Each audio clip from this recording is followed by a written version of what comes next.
এই নিন টাকা, আর জবটা আমাকে দিয়ে দিন। তুমি কি চাকরির ইন্টারভিউ দিতে আসছো নাকি জব কিনতে আসছো? দেখুন ম্যাডাম, আমি তো আপনার মতো এত লেখাপড়া করিনি, আমার এত মেধা এত যোগ্যতাও নেই। ওগুলো দিয়ে যে একটা চাকরি পাবো তাও তো নয়, তাই টাকা দিয়ে চাকরি কিনছি। শোনো, চাকরি পেতে হলে যোগ্যতা এবং মেধা লাগে, এসব টাকা দিয়ে চাকরি কেনা যায় না। ও আচ্ছা, আমি বুঝতে পেরেছি আপনার কি চাই। এক মিনিট, এই তো আরও 1 লক্ষ টাকা নিন। এইবার তো আপনার জেনারেল ম্যানেজারের পোস্টটা আমাকে দিয়ে দিন। তুমি কি ভেবেছো এই টাকার জন্য তুমি সবকিছু পেয়ে যাবে?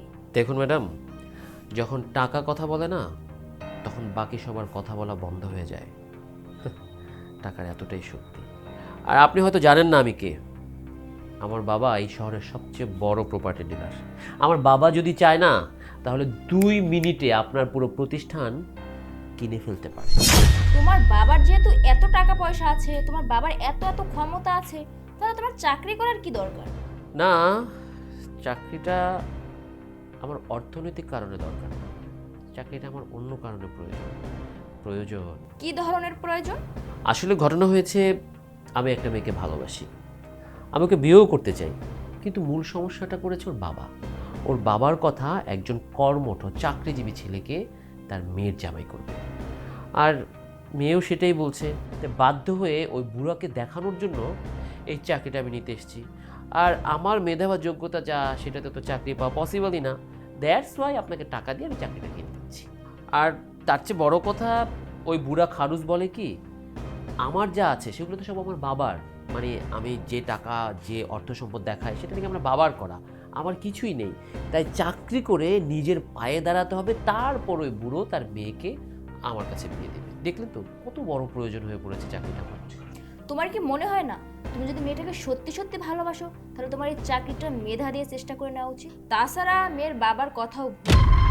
কারণ এই যুগে কোন বাবাই বা তার মেয়েকে একটা বেকার ছেলের হাতে তুলে দিবে? তাই তার বাবা চেয়েছে তুমি ভালো একটা চাকরি করো, যাতে তার মেয়ের জীবনের একটা নিরাপত্তা থাকে।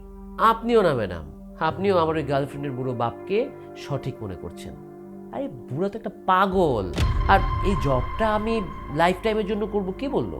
আমি তো জাস্ট আই ওয়াশ করার জন্য এই জবটা নিব। জবটা নিয়ে আমি বিয়ে করব, বিয়ে করার পরে আমি আমার গার্লফ্রেন্ড ও তার পরিবারকে দেখাবো আমি কি জিনিস। হ্যাঁ, একবার বিয়ে হয়ে গেলে তুমি আমার কাছ থেকে কোথাও যেতে পারবো না। আর রইল কথা ওই বুড়ার, বুড়া আজকে আছে কালকে নেই, আর বুড়া টুস করে মরে যাবে। তারপরে বুড়ার যত প্রপার্টি আছে সেটা আমার ওয়াইফের নামে হবে, তার মানে আমার নামে। আচ্ছা, তুমি যে মেয়েটাকে ভালোবাসো ওই মেয়েটার নাম উর্মি নয় তো? হ্যাঁ, ওর নাম তো উর্মি। ওই মেয়েটা একটা আইটি ফার্মে জব করে, তাই না? আর তার বাবা একজন সরকারি অফিসার। হ্যাঁ হ্যাঁ, ও ওই কোম্পানিতেই জব করে, আর ওর বাবা সরকারি অফিসার। এটা আপনি কি করে জানলেন? কারণ ওই মেয়েটার বড় বোন আমি। মানে আপনি আপনি সাথী? হ্যাঁ, আমি সাথী, আমি উর্মির বড় বোন। তুমি আমাকে চিনবে না, কারণ আমি কোনো পিক তোলা পছন্দ করি না, আমি কোনো সোশ্যাল মিডিয়াতে অ্যাক্টিভ না, যার কারণে তুমি আমাকে চিনতে পারো না। বাট আমি তোমাকে চিনতে পেরেছি, কারণ তোমার ছবি আমাকে উর্মি দেখিয়েছে। যখন আমাদের বিয়ের কথাবার্তা চলছিল তখনই আমি তোমাকে দেখেছি, আর তুমি আসা মাত্রই আমি তোমাকে চিনে ফেলেছি। আচ্ছা, আপনি যে সাথী সেটা আমাকে আগে বলবেন না?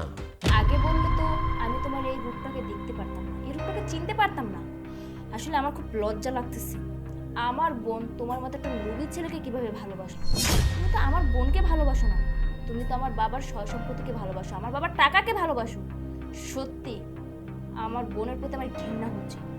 আমার বোন কিভাবে তোমার মতো একটা লোভী ছেলেকে ভালোবাসো? একটা কথা বলছি তোমাকে, যদি কাউকে ভালোবাসো না, তাহলে তার পরিবারকে ভালোবাসতে হয়, তার বন্ধু বান্ধবকে ভালোবাসতে হয়, তার আত্মীয় স্বজনকে ভালোবাসতে হয়, তাদেরকে সম্মান করতে হয়। আর তুমি তুমি তো আমার বাবাকে প্রতিনিয়ত অপমান করে যাচ্ছ।